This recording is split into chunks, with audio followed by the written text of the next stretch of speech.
চরণ তলে সদা রাখিও চরণ তলে সদা রাখিও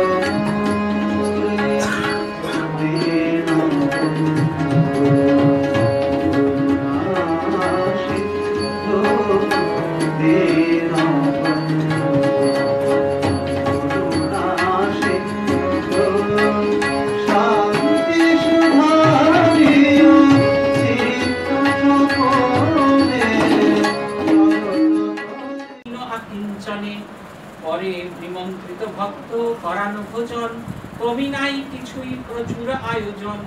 মহোৎসবে ভোজনের অতি পরিপাটি, প্রভুর ইচ্ছায় নাহি হয় কোনো ত্রুটি। উদর পুরিয়া খায় যত লোক আসে, নানা আস্বাদের দ্রব্য পরম হরিষে। শ্রীপ্রভুর ভিক্ষা লীলা মঙ্গল আলয়, সমনে শুনিলে ঘুচে অন্ন দুঃখ পায়। ভোজনান্তে প্রভুদেব আইলে সদরে, পুনরায় ভক্তবর্গ বসিলেন ঘিরে। জনমনমুগ্ধ কর প্রভু পুন করে, জনমনমুগ্ধ কর প্রভু পুন ধরে। কাহারও না হয় ইচ্ছা ছেড়ে যায় ঘর, ভোজনের হয় কথা রঙ্গ সহকারে। কেহ কহে এবার উৎসব কার ঘরে। প্রতিকার বলছেন ঠাকুরকে একতলা থেকে দোতলায় নিয়ে যাওয়া হচ্ছে, মনমোহন হাত ধরে ঠাকুরকে উপরে নিয়ে যাচ্ছে, আর তার পেছন পেছন তার মা চলেছেন। তার এক হাতে একটা ভিজে ন্যাকড়া আর অন্য হাতে একটা ডাবু, তাতে জল আছে। ঠাকুর একটা একটা করে সিঁড়ি অতিক্রম করছেন, তিনি ভিজে ন্যাকড়া দিয়ে সেই সিঁড়িটাকে মুছতে মুছতে যাচ্ছেন, যাতে কারুর পায়ের স্পর্শে ঠাকুরের পদস্ফুত ওই সিঁড়িগুলি যেন পতিত না হয়, কেউ যেন তার অন্যভাবে ঠাকুরের পায়ের ধুলোকে ওভাবে না স্পর্শ করে, তাই সঙ্গে সঙ্গে মুছে দিচ্ছে। বলছে এমন ভালোবাসা রামকৃষ্ণের প্রতি এ পাওয়া বড় কঠিন।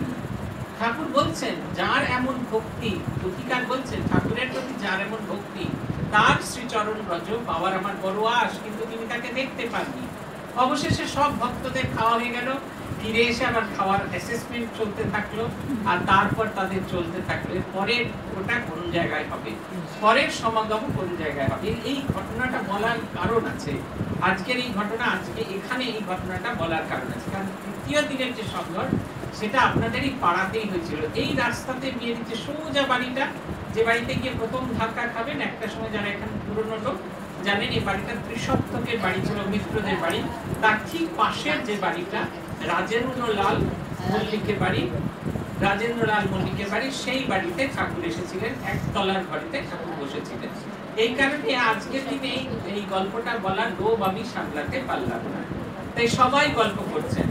রামের ইঙ্গিতে করে এইবার, রামের ইঙ্গিতে কথা কহে লোকে সব, রাজেন্দ্র বাবুর ঘরে এবারে উৎসব।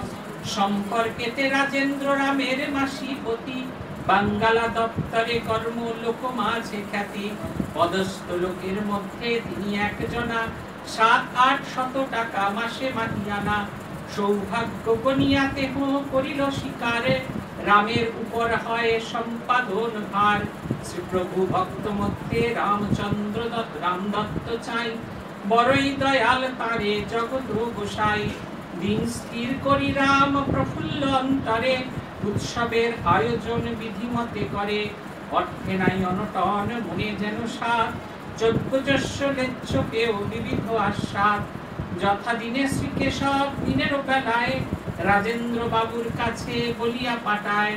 মহোৎসবে যোগদান নাকি হবে আজি, নিরানন্দ ব্রাহ্মদল কেহ নহি রাজি।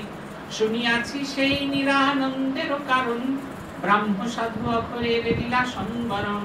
সমাচার শুনিয়া রাজেন্দ্র বাবু ভাবে, না আসিলে কেশব উৎসব কিবা হবে। তরা করি ডাকি রামে কহেন রাজেন্দ্র, আজি উৎসবের দিন পরিবারে বন্ধ। কেশবচন্দ্র সেন প্রস্তাব দিলেন, এর পরের উৎসব কার বাড়িতে হবে? এর পরের উৎসব রাজেন্দ্র মল্লিকের বাড়িতে হওয়াটাই বেশি ভালো। রাজেন্দ্র মল্লিক রাজি হয়ে গেলেন। তার পরের দিন, আগের দিনের উৎসব হয়েছিল ৩রা ডিসেম্বর, এই উৎসব হলো ঠিক ৭ দিন বাদে, ১০ই ডিসেম্বর ১৮৮১, ২৬শে অক্টোবর ১২৮৮ বঙ্গাব্দ, সেদিনটা ছিল শনিবার। সেই শনিবারে উৎসব হলো। রাজেন্দ্র বাবু বাংলা দপ্তরে কাজ করেন। রাজেন্দ্র বাবু হলেন এর মাসি মেসমশাই, রামদত্তের মেসমশাই। প্রচুর টাকা আছে, 700-800 টাকা মাইনে। আগেকার দিনে যারা 40-50 টাকা মাইনে পেতেন তাদের বাড়িতে দোল দুর্গোৎসব হতো। এই লোক তো 700-800 টাকা মাইনেওয়ালা বাড়ি, 4 তলা বাড়ি দেখলেই আপনারা বুঝতে পারবেন। যতই ভাঙাভুঙি হোক, মূল স্ট্রাকচারটা রাখা আছে, আপনারা একটা আন্দাজ করতে পারবেন কি বিশাল বড় বাড়ি ছিল। গলির শুরু থেকে একেবারে অনেকখানি, একবারে গলির শেষে মাঝামাঝি জায়গায় একটা বস্তি আছে। আপনারাও যদি গল্প করেন না, একসঙ্গে দুটো পুঁথিপাঠ চলতে পারে না, জানেন তো। কোনো একটা পুঁথিপাঠ হবে, হয় আমি বলবো, নাহলে লাস্ট বেঞ্চে যারা বসে আছে তারা বলবে, মাঝামাঝি একসঙ্গে কিন্তু হবে না। তা এই হলো, সেই রাজেন্দ্র বাবু বলতে থাকলেন রাজেন্দ্রবাবুর বাড়িতে উৎসব হবে। তিনি প্রচুর টাকা পয়সা আছে, সঙ্গে সঙ্গে রামদত্তকে দিয়ে দিলেন। রামদত্ত প্রচুর বাজার দোকান করে উৎসব করা শুরু করলেন।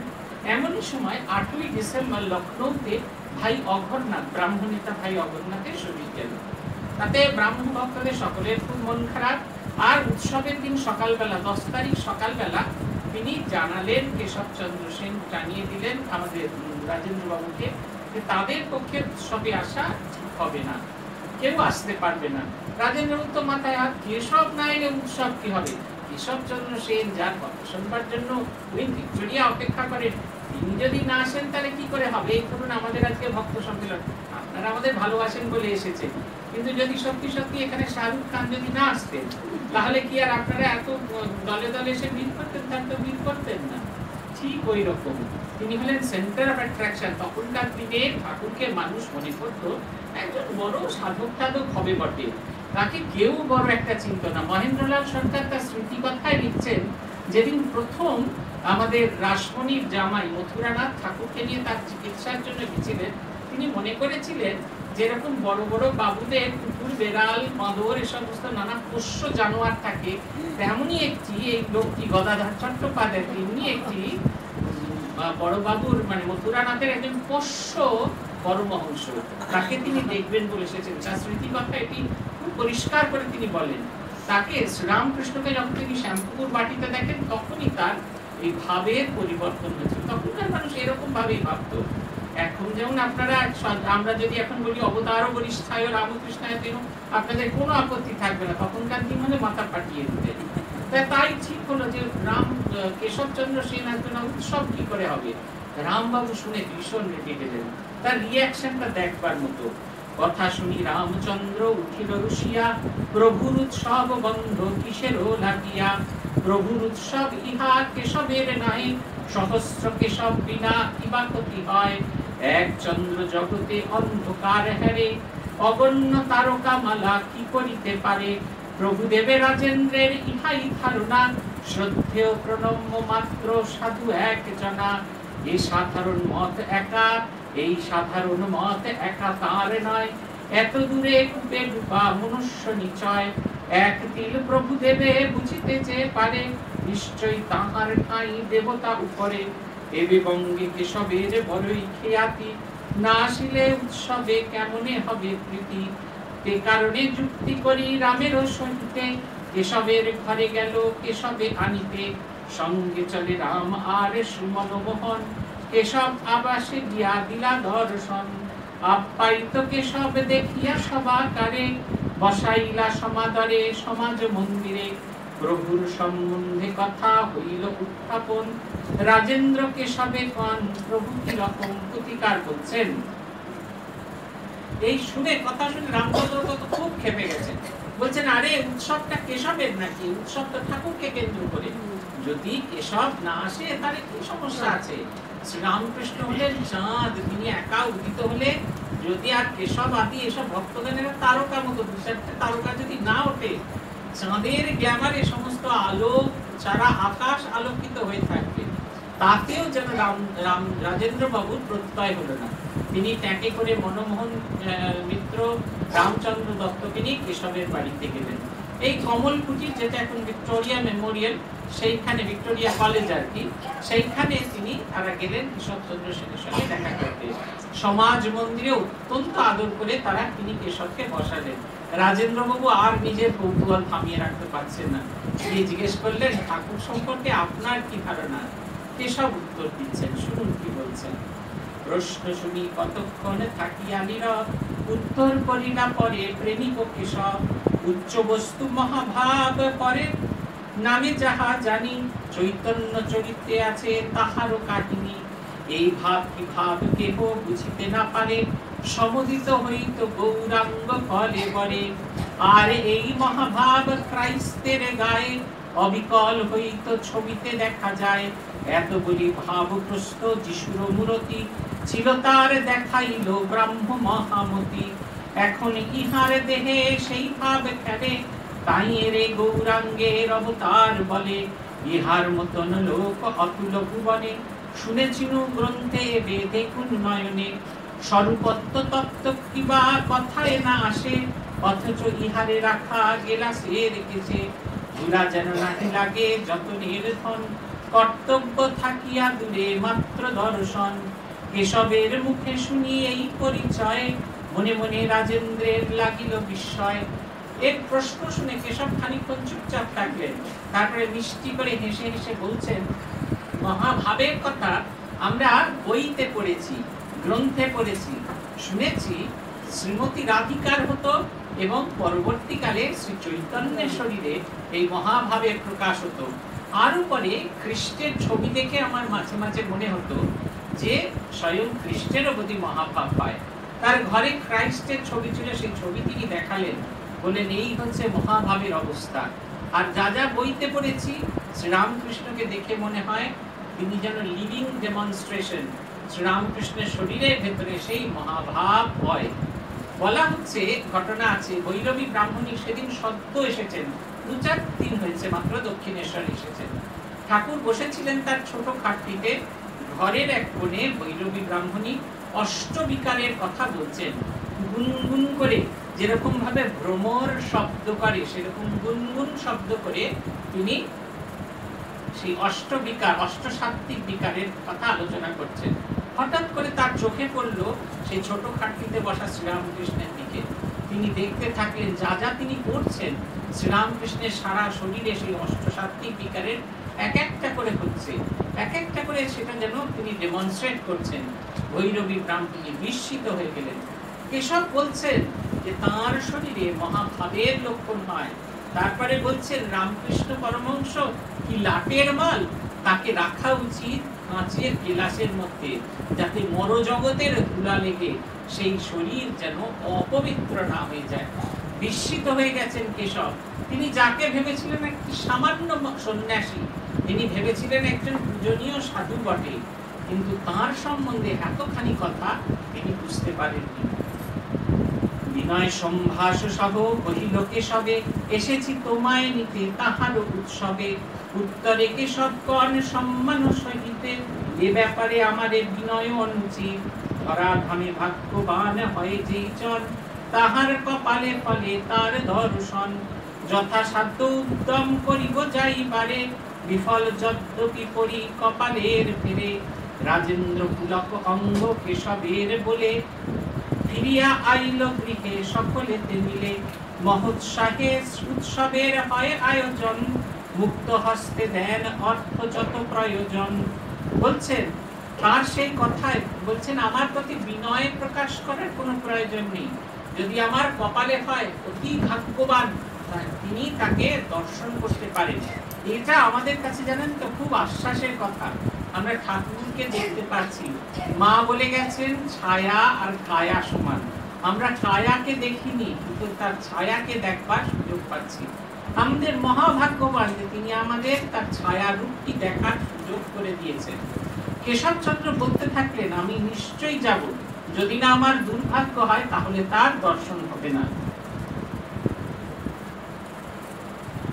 যে অবিশ্বাসী মন নিয়ে কেশবচন্দ্র সেনের কাছে তারা গেছিলেন, সেই অবিশ্বাসী মনের অবিশ্বাসটা সম্পূর্ণ বিদরিত হলো। আনন্দে ফিরে এলেন, প্রচুর অর্থ দিতে থাকলেন, আর উৎসবের আয়োজন হতে থাকলো। সেদিনের সেই সন্ধ্যায় উৎসব শুরু হলো।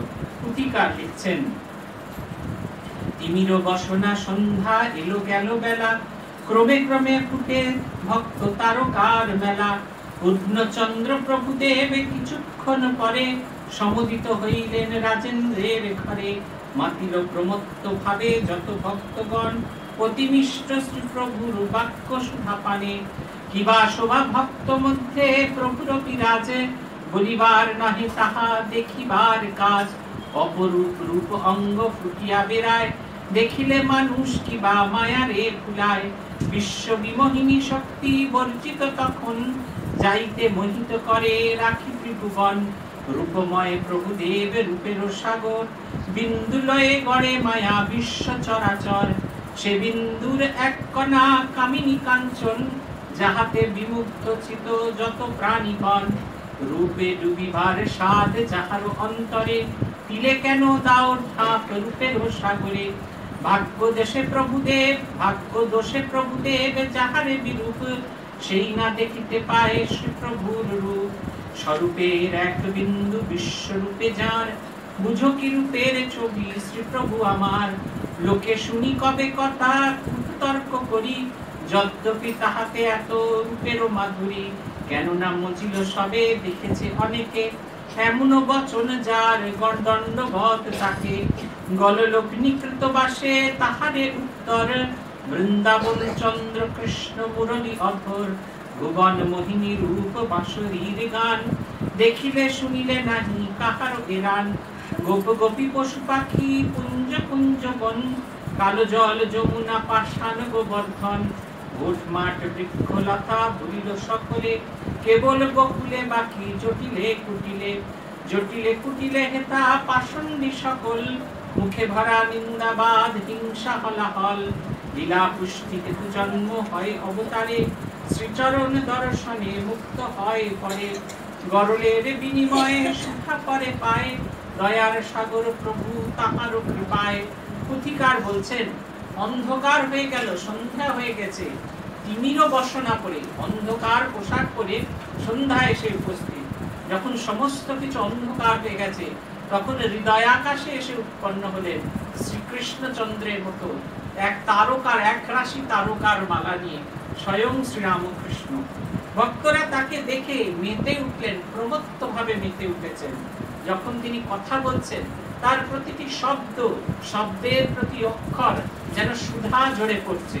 বলছেন তেমনি তাকে সুন্দর দেখাচ্ছে, সেদিনকার সে সুন্দর, যে অপূর্ব আনন্দ হচ্ছে তাকে দেখে, সে যেন শব্দ দিয়ে প্রকাশ করা যাচ্ছে না। অপূর্ব সুন্দর দেখাচ্ছে তাকে। বলছেন সে যে কি সুন্দর, বলছেন তাকে দেখলে মানুষ তো মোহিত হবেই। যে মায়া জগৎকে মোহিত করে রেখেছে, সেই মায়াও মোহিত হয়ে যাবে। বলছেন এ তো বটে সবাই মোহিত হয়ে যাচ্ছে, সবাই তো শ্রীরামকৃষ্ণ রূপকে মোহিত হয় না, এটা কিন্তু খুব বড় প্রশ্ন। এই দেখবেন আপনারাই গুটি কতেক এরকম আপনাদের মতো অনেক মানুষ আছে, কেন তারা মোহিত হয় না? কারণ তিনি সকলকে মোহিত করেন না। যা তার যাকে দরকার, তিনি যাকে মনে করেন একমাত্র তাকে তিনি গেঁথে আপনার কাছে নিয়ে আসেন। অনেককে রেখে দেন তার বিরোধিতা করার জন্য। উদাহরণ দিচ্ছেন, বৃন্দাবন চন্দ্র যখন বাঁশি বাজাতেন, তাকে দেখে, তার বাঁশি শুনে সারা বৃন্দাবনের ব্রজবাসীরা তারা মোহিত হয়ে থাকতো। এমনকি জড় বস্তু, গাছপালা, পাখি, ফুল, এমনকি যমুনার কালো জল, সেও মোহিত হয়ে যেত। যখন বৃন্দাবন চন্দ্রের বাঁশি বাজতো, তার জলে উথাল পাথাল হতো, সে আর ধরে রাখা যেত না তাকে। শুধু দুজনের কানে বিষবৎ মনে হতো, একজন জটিলে আরেকজন জটিলে, আয়ান ঘোষের মা আর আয়ান ঘোষের বউ। তারা সারাদিন গালাগাল দিয়ে চলত। ওই শয়তান পাজি মেয়েগুলোর মন হরণ করে, তারা ভীষণ গালাগাল দিত। প্রতিকার বলছেন তারা সব সময় তার দোষারোপ করত, এবং প্রতি দোষারোপের মধ্যে তারা শ্রীকৃষ্ণচন্দ্রকে স্মরণ করত। ধরুন আপনার খেদির সঙ্গে খুব ঝগড়া হচ্ছে, আপনি ভাবছেন খেদিকে কেমন করে টাইট করবেন, সারাক্ষণ মাথার মধ্যে প্ল্যান করছেন। খেদি ওই রাস্তা দিয়ে যায়, চারটে কলার খোসা ফেলে রাখবে, একটা খোসাতে তো উঠে পড়বে। কিন্তু মনে মনে একবার ভেবে দেখুন, যেখানে খেদিকে বিরোধিতা করা দরকার, সেখানে আপনার সারা জগৎটা খেদিময় হয়ে গেছে।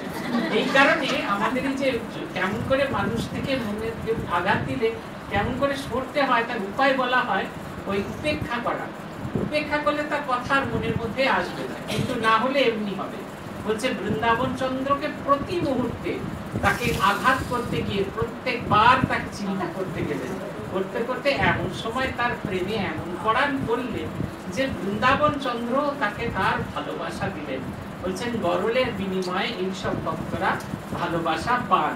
পুথিকার লিখছেন দয়া যেন তেন রূপ দয়ালু প্রভুর, অমিয় পরশী বাণী কণ্ঠে মিঠা সুর, শ্রবণে মধুর সুর নহে বিশ্বরণ, ভাগ্য বলে বারেক যে করেছে শ্রবণ, গীত শুনিবার স্বাদ সকলের মনে, ফুটিয়া বলিতে নারে শ্রীপ্রভুর পানে। বলছেন যেমন ঠাকুরকে দেখতে সুন্দর তেমনি ঠাকুরের গলার আওয়াজ সুন্দর। পুঁথিতে এক জায়গায় বর্ণনা বলছে একটা পাত্রের ভেতরে যদি বীণার সেরা সুরটাকে রাখা হয়, তারপরে কোকিলের সেরা স্বরটাকে রাখা হয়, আর বাঁশির সেরা সুরটাকে রাখা হয়, তারপরে তিনটেকে যদি পেস্ট করা হয়, তাতে যে উত্তমতম সুরটি বেরোয় তার চেয়েও সুরেলা ছিল ঠাকুর। তার গান শোনার জন্য লোকে পাগল হয়ে যাচ্ছে, অথচ বলতে পারছে না। অন্তর্যামী বুঝতে পারলেন তারা গান শুনতে চাইছেন, তিনি গাইতে শুরু করলেন। যশোদা নাচাতো গো মা বলে নিল মনি, বলে নিল মনি, সে রূপ লুকালি কোথা করালো বদনি, একবার নাচো গো শ্যামা, কষি ছেড়ে বাঁশি লয়ে একবার তুমি নাচো গো শ্যামা, মন কদম্ব তরু মূলে একবার তুমি নাচো গো শ্যামা, যশোদা নাচাতো গো মা বলে নিল মনি, সে রূপ লুকালি কোথা করালো বদনি। তিনি গাইতে থাকলেন, বলছেন সে অপূর্ব গান হতে থাকলো। পুথিকার লিখছেন গীতের মাধুরী কিবা কতিবার নয়, আভাসে আভাসে শুনো কিছু পরিচয়, সমাগত শ্রোতা যত ছিল সেই ভাবে, তেমতি রইল তারা গীতের প্রভাবে, বাহ্য জ্ঞানহীন নাহি জান্তব চেতন, জড় পুত্তলিকা বাত শরীর যেমন, অনিমিক আখিলীন প্রভুর বদনে, নীরব সে তথা যে বা আছিল সেখানে, পুত্রগীত আঁকর করিয়া সংযোটন, গোটা ঘন্টা চলে তবু নহে সমাপন, শ্রীপ্রভুর গীতে বহে দুই মিষ্ট ধারা, সুমধুর স্বর এক দ্বিতীয় চেহারা, গীত গাথা যেইভাবে তাহার মতন, শক্তিময় বাক্যে করে আকার ধারণ, মূর্তিমান চেহারা শ্রোতার চিত্তপটে, বিম্ব মধ্যে পাখির শাবক যেন ফুটে, শ্রীবদনে বিগলিত যে কোনো অক্ষর, শুধু নহে কেবল শ্রবণ রুচিকর, নানাবিধ রূপগুণ তাহাতে নিহিত, সমন ইন্দ্রিয় পঞ্চগুণে বিমোহিত, উপমায় অবিকল প্রভুর সঙ্গীত, মধু সহ গন্ধে যেন কুসুম জড়ি, যে সময় শ্রীপ্রভুর কৃত সমাপন, সশিষ্যকে সব আসি দিলা দর্শন। ঠাকুর গাইছেন, গানটা কিন্তু খুব ছোট্ট। যশোদা নাচাতো গো মা বলে নিল মনি, সেরূপ লুকালি কোথা করালো বদনি, ওইটুকুই গান। তারপরে আক্ষর জুড়ে জুড়ে আক্ষর জুড়ে জুড়ে গানটা গাওয়া হচ্ছে। 1 ঘন্টা ধরে ঠাকুর গাইলেন, মানুষ মুগ্ধ হয়ে শুনছেন, অবাক হয়ে গেছেন, কেউ কারুর বাহ্য জ্ঞানহীন নেই, সেই গানের ভেতরে যেন তারা ডুবে গেছেন। আর খানিক বাদে আমাদের মহারাজ যিনি গাইবেন তার গানও শুনবেন, একবারে ডুবে থাকতে হবে সেই গানের ভেতরে। কেউ কেউ বলছেন স্বামীজির মতো সুন্দর গান নেই, তা সেই বলছেন ঠাকুরের গান এরকম ছিল। অনিমিক আখিলীন প্রভুর বদনে, নীরব সে তথা যেবা আছিল সেখানে। বলছেন সবাই নীরব হয়ে শুনছেন, বিস্ফারিত চোখে ঠাকুরকে দেখছেন। তিনি যখন গান গাইছেন তার ভেতরের আনন্দ বাইরে বেরিয়ে এসেছে, সে দৃশ্য দেখবার মতো। মনে হচ্ছে চোখের পলক যদি পড়ে, যেটুকু পলক করবে তাতে যেটুকু বিচ্ছেদ, সেইটুকু বিচ্ছেদও যেন তারা করতে রাজি নন। মনে হচ্ছে যেন মুগ্ধ হয়ে ডুবে থাকি তার দিকে, একবারে অনিমিক দৃষ্টি দিয়ে তারা শ্রীরামকৃষ্ণকে দেখছেন। বলছেন গীত গাথা যেইভাবে তাহারও মতন, শক্তিময় বাক্যে করে আকার ও ধারণ। শুধুমাত্র সুর নয়, শব্দগুলো যেন একবারে শেলের মতো গিয়ে বিঁধছে। যখন তিনি গাইছেন, বসি ছেড়ে বাঁশি লয়ে একবার তুমি নাচো গো শ্যামা, মনে হচ্ছে কালীর সেই ভয়ঙ্করী রূপ ছেড়ে তিনি যেন প্রার্থনা করছেন, মাগো এই বাঁশি ধরে তুমি একবার বিষ্ণু সেজে কৃষ্ণ সেজে তোমার মোহিনী রূপ নিয়ে আমাদের সামনে এসো। তোমার সেই তীব্রতা, রূপের তীব্রতা আমরা সহ্য করতে পারছি না। গায়ক গাইছেন আর তার সঙ্গে সঙ্গে শ্রোতার মনে এক অপূর্ব পরিবর্তন আসছে। তারা হাঁ করে তাকিয়ে দেখছেন তাদের ভেতরের যে অসীম শক্তিশালী যে একটা শক্তি তার ভেতরে রয়েছে, সেটা যেন ফেটে বেরিয়ে আসছে, তার ভেতরের মানুষটির যেন পরিবর্তন হচ্ছে। বলছেন শুধু নাহি কেবল শ্রবণ রুচিকর, শ্রীবদনে বিগলিত যে কোনো অক্ষর, নানাবিধ রূপ গুণ তাহাতে নিহিত, সমন ইন্দ্রিয় পঞ্চ শুনে বিমোহিত।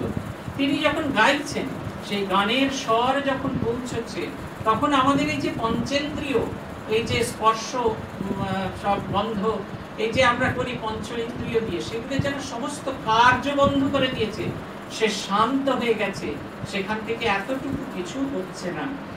যখন সবাই এরকম ভাবে বসে আছে, এমন সময় তারা দেখলেন কেশবচন্দ্র সেন সশিষ্য এসে উপস্থিত হলেন। আপনাদের মনে আছে সে এই ঘটনা যখন হচ্ছিল, কেশব আসবে না বলে উৎসবটাই বন্ধ হওয়ার কথা ছিল, অথচ কেশব এসে হাজির হয়েছে। কারুর কেশবের দিকে তাকানোর সময় নেই, সবাই মথিত হয়ে আছে শ্রীরামকৃষ্ণ সুধায়। পুথিকার লিখছেন,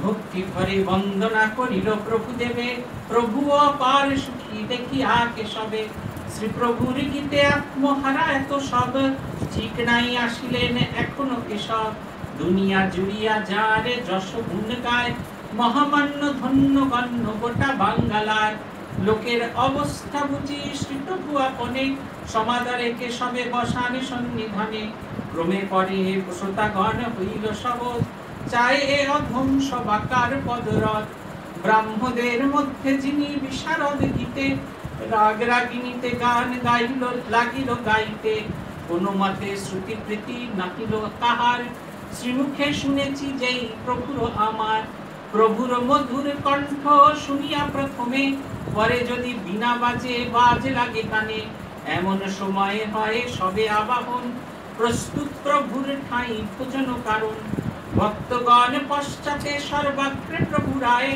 আজিকার ভিক্ষা লীলা এই তপসায়। কেশব এসে উপস্থিত হয়েছে, অথচ সবাই মোহিত হয়ে গেছেন শ্রীরামকৃষ্ণ গানে। এমনকি গৃহকর্তা, যার মনে হচ্ছিল কেশব না এলে কোন রকম উৎসবই হবে না, তিনিও মোহিত হয়ে আছেন, ভুলেই গেছেন চোখের সামনে কেশবচন্দ্র সেন দাঁড়িয়ে আছে। ঠাকুর তাড়াতাড়ি উঠে কেশবকে হাত ধরে টেনে নিয়ে এসে বসালেন। কেশব তার পায়ে হাত দিয়ে প্রণাম করলেন। এত কিছু দেখার পর তখন মানুষের আস্তে আস্তে সঙ্গীত ফিরে আসতে থাকলো। কেশবের সঙ্গে সর্বদা একটা গানের দল থাকতো, তাদের মধ্যে যে সেরা সঙ্গীত তিনি গাইছেন। ঠাকুরের সেই গান শোনার পর তাদের মনে হচ্ছে যেন কানের উপর বাজ পড়ছে, এত অপূর্ব গান। এমন সময় খাবারের আহ্বান করা হলো, তাদের সেই অবস্থা থেকে অবস্থার পরিবর্তন হলো, আর তাদের গান শুনতে হলো না, সবাই মিলে খেতে চলে গেলেন। এক অপূর্ব লীলা, ভগবান এসেছেন, সেই লীলা হলো। তার উপস্থিতি কেমন ছিল, তৎকালীন মানুষদের কেমন করে বদল করে দিত, আর সেই কথা আর সেদিনকার বাকি লীলা হতে থাকলো। আপনাদের প্রশ্ন হতে পারে, মশাই গেলেন তো কিছু লোক, ঠাকুর শোনালেন গান কাউকে, আপনার হেরে গলায় তার সেই গান শুনলাম, তারপরে বাকিগুলো হলে আমাদের কি লাভ হলো? খুব বড় কথা, আমাদের কি লাভ হলো যেটা না জানা খুব জরুরি। ভাগ্যিস চণ্ডী আর গীতা এই যুগে লেখা হয়েছিল, ওই যুগে লেখা হয়েছিল না। এই যুগে লেখা হলে গীতা পাঠের প্রয়োজনীয়তা, চণ্ডী পাঠের প্রয়োজনীয়তা চ্যাপ্টার 1 হতো। এটা না হলে আমরা কেউ গীতা চণ্ডী পাঠ করতাম না। তাই যখন লেখা হয়েছিল বলে তাই এর প্রয়োজনীয়তা হচ্ছে নিজের জীবনের আমূল পরিবর্তন করা। আমরা সব সময় সেই যুগে থাকতে পারিনি, কিন্তু এইগুলো পড়ে পড়ে, এগুলো চিন্তা করে, অনুধ্যান করে ভগবানের সঙ্গে একটি বেলা কিছুক্ষণ থাকবার একটা নিয়ত অভ্যাস চালাতে পারি। ভগবান আমাদের সেরা সম্পদ। একটি লোক, আজকেই পড়ছিলাম একটা গল্প, একটি লোক রোজ কলম হারিয়ে ফেলত। রোজ কলম হারানোর ফলে তিনি ডজন করে সস্তার কলম কিনে রেখেছিলেন। এই ব্যবহার করেন, হারিয়ে যায়, আবার আরেকটা নতুন কলম হারায়। একটা লোক বললেন, তুমি এরকম এত পয়সাওয়ালা মানুষ, তুমি এত বাজি কলম ব্যবহার করো কেন? বলছে কি করি ভাই, হারিয়ে ফেলি তাই। তখন তিনি একটি খাঁটি সোনার নিবের একটি কলম তাকে উপহার দিলেন। লোকটি ভারী দুশ্চিন্তা হতে থাকলো, কি করি। সে বারবার সেটি লেখে আর পকেটের মধ্যে রাখে দেয়। সব মতে যেতে যেতে এমনি এমনি করে বুকের মধ্যে রাখে, তারপরে আবার রাখে। মাসখানেক মাস দুয়েক বাদে লোকটি জিজ্ঞেস করলো, কলম কি আছে? বলছে হ্যাঁ ভাই, খুব যত্ন করে রেখেছি, দামি জিনিস তো। ঠিক ওই রকম শ্রীরামকৃষ্ণ আমাদের জীবনের অত্যন্ত দামি পদার্থ। আমাদের গুরু আমাদের হেলায় সেই দামি জিনিসটি আমাদের কাছে রেখেছে। আমাদের তার দাম বুঝতে হবে, বুকের মধ্যে রাখতে হবে, তাকে নিয়ে লীলা বিলাস করতে হবে, আবার তার শ্রীমূর্তি বুকের মধ্যে রাখতে হবে। যত রাখবো প্রত্যেক দিন আমরা একটু একটু করে দামি হব। শ্রী প্রভুর কাছে প্রার্থনা, সেই দামিটিকে যেন আমরা বুকের মধ্যে লুকিয়ে রাখতে পারি, তার দাম যেন বুঝতে পারি, আর তার কৃপায় নিজেরাও যেন দামি করতে পারি। আজকের মতো দুটি পাঠ এখানেই শেষ করছি। জয় জয় রামকৃষ্ণ পাঞ্চকল্পতরু, জয় জয় ভগবান জগতের গুরু, জয় জয় ব্রহ্মণা জগত জননী, রামকৃষ্ণ ভক্তিদাত্রী চৈতন্য দায়িনী, জয় জয় রামকৃষ্ণ ইষ্ট গোষ্ঠীবাদ, সবার চরণের মাগে প্রথম। ওম শান্তি শান্তি শান্তি, হরি ওম তৎসৎ। শ্রী রাম কৃষ্ণার্পণমস্তু। महाराज